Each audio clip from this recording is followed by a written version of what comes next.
আজকে আমি আপনাদেরকে একটা ভিন্নধর্মী খাবারের সঙ্গে পরিচয় করে দিব, যেটা আপনারা অনেক আগে দেখছেন, আবার বর্তমান সময়ে এসে দেখতে পাচ্ছেন না এরকম একটা ফল।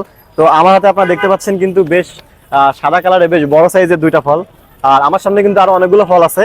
আর এগুলো কি ফল এবং এগুলো কোথায় পাওয়া যায়, কিভাবে সংগ্রহ করে এবং কত কেজি সংগ্রহ করতেছে সবকিছু জানাবো। আর আপনারা যারা জানেন এই ফলের নাম কি এবং কোথা থেকে সংগ্রহ করে, যদি আপনারা জেনে থাকেন অবশ্যই কমেন্ট করে জানাবেন। কি ফল নিয়ে আসছেন এতগুলা?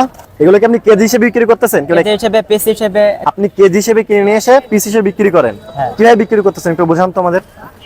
এক দুই পিস কেটেও বিক্রি করি, দেখান তো কিভাবে সাইজ দেখান তো আমাদের একটু দেখান। এই যে যেমন সাইজ আছে এরকম পিস করে এরকম কাটে। আচ্ছা, এটা বেশ ছোট সাইজের পিস। কয় টাকা বিক্রি করেন এটা? মনে করেন 15 টাকা 20 টাকা এরকম ছোট বড় সাইজ বাদে এটা এরকম, এটা 15 টাকা দাম হবে। আচ্ছা, এর থেকে বেশি দাম কোনটা দেখি?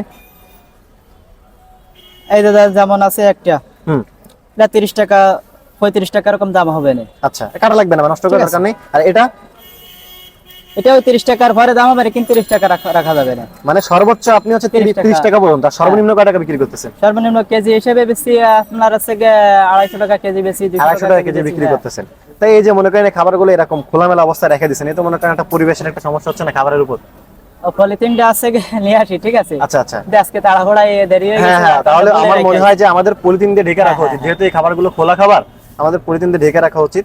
তো সবকিছু মিলে এই খাবারটা কিন্তু আসলে একটা অসাধারণ একটা খাবার। আসলে ছোটবেলায় আমরা কম বেশি কিন্তু এই ফলটা আমরা কম বেশি খাইছি, কিন্তু বর্তমান সময়ে এসে কিন্তু এই ফল দেখা যায় না।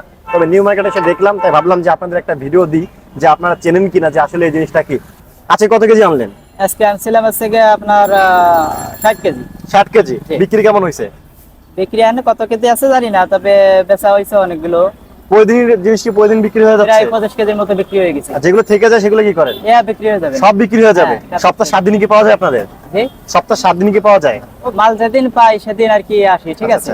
আপনি কোথায় বিক্রি করেন এটা? আমি ময়লাপোতায় বিক্রি করি, ডাকবাংলায় বিক্রি করি, এই নিউ মার্কেটে জায়গায় ঘুরে ঘুরে বিক্রি করেন। আপনি কি বাগেরহাট থেকে আসেন নাকি খুলনা বাসা আপনার? বাগেরহাট থেকে আসি, আপনার বাগেরহাট চলে যাই। আচ্ছা, বাগেরহাট থেকে ভ্যান চালায় আসেন? হ্যাঁ, আবার ভ্যান চালায় চলে যান? জি। তো আপনারা দেখতে পেলেন যে আসলে কিন্তু বর্তমান সময়ে এসে কিন্তু এই ধরনের খাবার আসলে দেখা যায় না। আপনারা দেখলেন এই নারকেলের ফুফল কিন্তু 250 টাকা কেজি দরে বিক্রি করতেছেন, আর প্রচুর পরিমাণ মানুষ কিন্তু এখানে কিনতেছেন। আর যেহেতু রোজার দিন, এই কারণে কিন্তু ভিড়ের পরিমাণটা কম ছিল, তবে বিক্রির পরিমাণটা কিন্তু কম ছিল না। প্রতিদিন এই ভ্যান গাড়িতে করে প্রায় 40 থেকে 80 কেজি এই নারকেলের ফুফল নিয়ে আসেন বাগেরহাট থেকে এই খুলনার বিভিন্ন জায়গায় কিন্তু এই ফলগুলো বিক্রি করে থাকেন। তবে খুলনা আর বাগেরহাটের দূরত্ব কিন্তু অনেকটা বেশি, প্রায় 35 থেকে 40 কিলোমিটার হবে। আসলে এই খাবারগুলো মানে এই নারকেলের ফলগুলো কিন্তু বর্তমান সময়ে খুব কম দেখা যায়। যেখানে নারকেলই বিলুপ্ত হয়ে যাচ্ছে, সেখানে আসলে নারকেলের ফল কোথা থেকে আসবে? তো ভাবলাম যে একটা ভিডিও বানাই, এই কারণে একটা ভিডিও আমি করছিলাম আর কি। তো সবকিছু মিলে আমি সুন্দর একটা ভিডিও আমি আপনাদের দেখানোর চেষ্টা করলাম, যে ইউনিক একটা ফল। তো আজকের ভিডিওটা এই পর্যন্ত ছিল। সবাই ভালো থাকবেন, সুস্থ থাকবেন, দেখাবো নতুন ভিডিওতে।